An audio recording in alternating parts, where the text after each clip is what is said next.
Today, we are going to make some grass. No, I'm not in Colorado, so it's not going to be that kind of grass. It's our techniques that are so simple and sensible, your models would practically build themselves.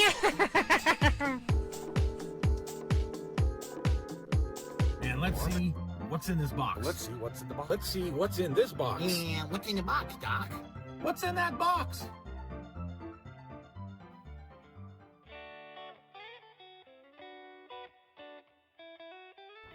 Okay, so let's see what is in this box, or bin, or whatever you want to call it.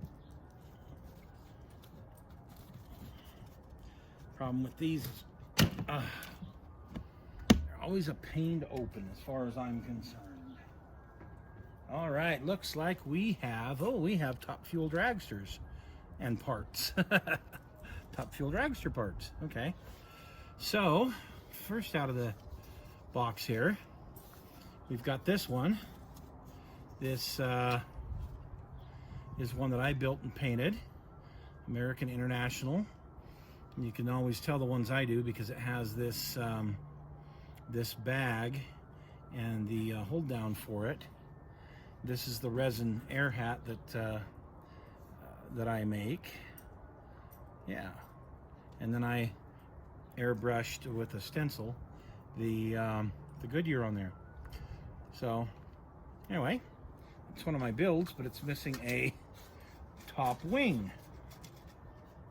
Sure, it's here somewhere, not too far away. Oh, looks like we are missing a wheel on this. This is the La Victoria Salsa, Mike Dunn's Mopar Dragster. And again, same thing. The blower blanket that it's a resin piece that I have there. And these are actually tape that I used. Usually it was Tamiya tape. Sometimes it was just painter's blue tape that I would use for the straps. This is aluminum foil that's been just wound up really tight, and that's the parachute lines. Unfortunately, the parachutes are gone, the top wing is gone, and one of the tires is off of it as well. So it's here somewhere. And the funny thing is, this hasn't been jostled around a whole lot.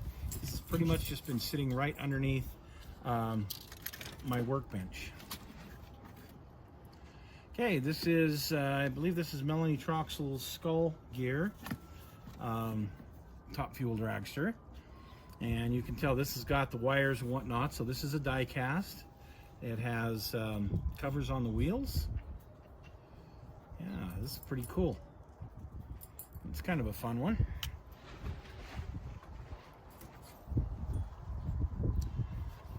Here's an old McDonald's Dragster. This is one of those from the early 90s. Again, this is a model kit that I built. It's missing one of the tires. It's in here somewhere. Engine's sitting in there kind of loose. This is one I painted and decaled.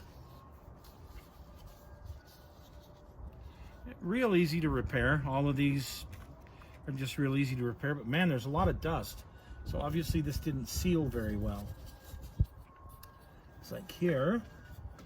So here's a display base that I made with the starting line, and you can see that, yeah, there's obviously been a car on this. I just don't know which one it was. This looks like Mike Dunn's Mopar Dragster. This one, however, has an engine that is wired up, so I don't know. And this is obviously a model kit, but I'm not sure where I got this. I'm not sure where I wired that up from. But anyway, that's one that I built.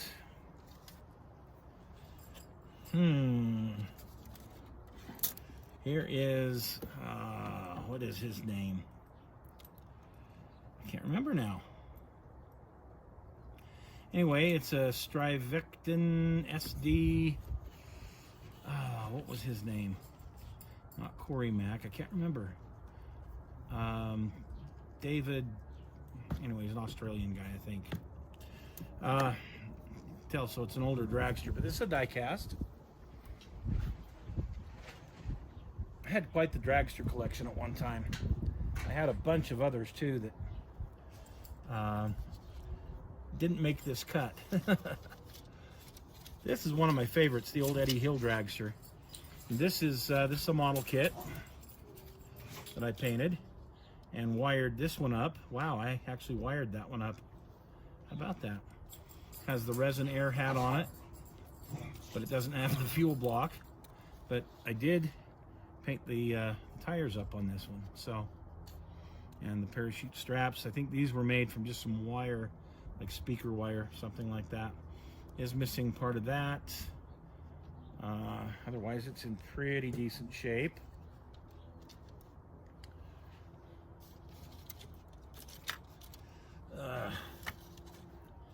Now let's see here. Okay, so this one is American International Motorsports, Scott Coletta's dragster. It's the front wheels are off of this.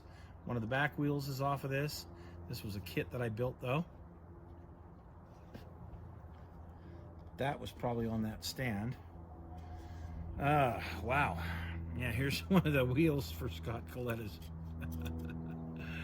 dragster. And here's a stand for a Christmas tree. That's interesting. Western Auto Parts, Shelley, what was her name? Can't remember her name. Hasn't run in Top Fuel in over a decade, so I can't remember her name. Shelley Payne or something like that. Anyway, that's this dragster. Ooh.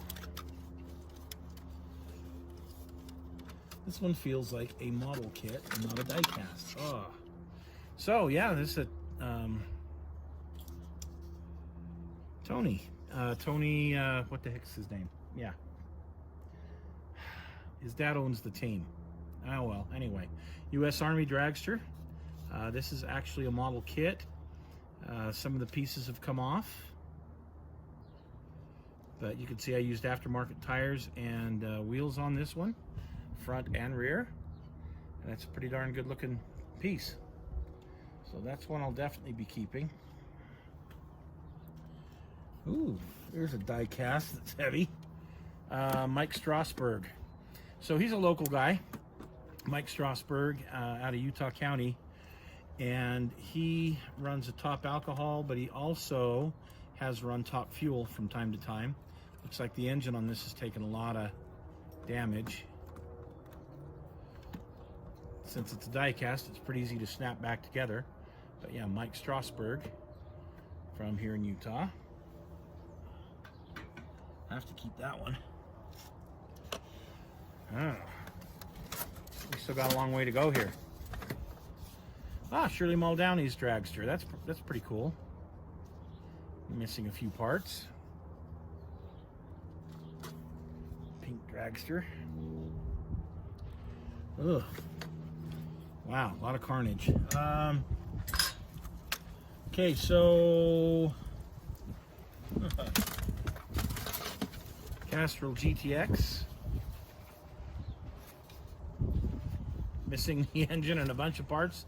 This one really is hurting. That's going to take a lot of repair. I don't know how these got so damaged just being in this box here. This is a trike that I built, three-wheeler. Obviously missing some parts. There's a show up from about a year or so ago on the build of this. Looks like it's hurt pretty bad. Oh, the dogs have something to bark at. Here's a full throttle funny car body. Look how dusty that is. Holy cow. Okay, we'll get it cleaned up. It'll be fine. We can fix it. I think I know why these are so dusty is I put them in here dusty, I'm sure. These came off of a shelf. This is a nice one. It's a Dodge Charger body. Oh, Jerry Tolliver. It's a resin body, and I never did get the windows in it. And here's a chassis for it that obviously is missing a few parts. Okay, we'll get back to the rest of these here. Okay, so I took the rest of these out of here. Here's Kenny Bernstein's Ford Tempo. Wheels broken on it, but other than that, it's in pretty good shape. I have a couple of Tempos. Kenji Okazaki's Moon Eyes funny car, running for Big Jim Dunn, and that one I'll probably wind up keeping. Of course, my monster car, part of my drink collection that I built. Terry Haddock's Nitro Maniac, and you notice that logo looks awfully familiar. That's the logo that I use for for the channel. Here is a die-cast, one of John Force's die-casts. Actually, this is Ashley Force, so you know that's a really rare piece now because Ashley hasn't run in several years, so it's kind of neat. And there's my Powerade funny car. So yeah, I mean, quite the carnage. Here's the rest of what's in the box. Lots of parts and pieces. So I got a lot of stuff to put together, and we'll get working on that. So anyway, thanks for joining us on this edition of What's in the Box.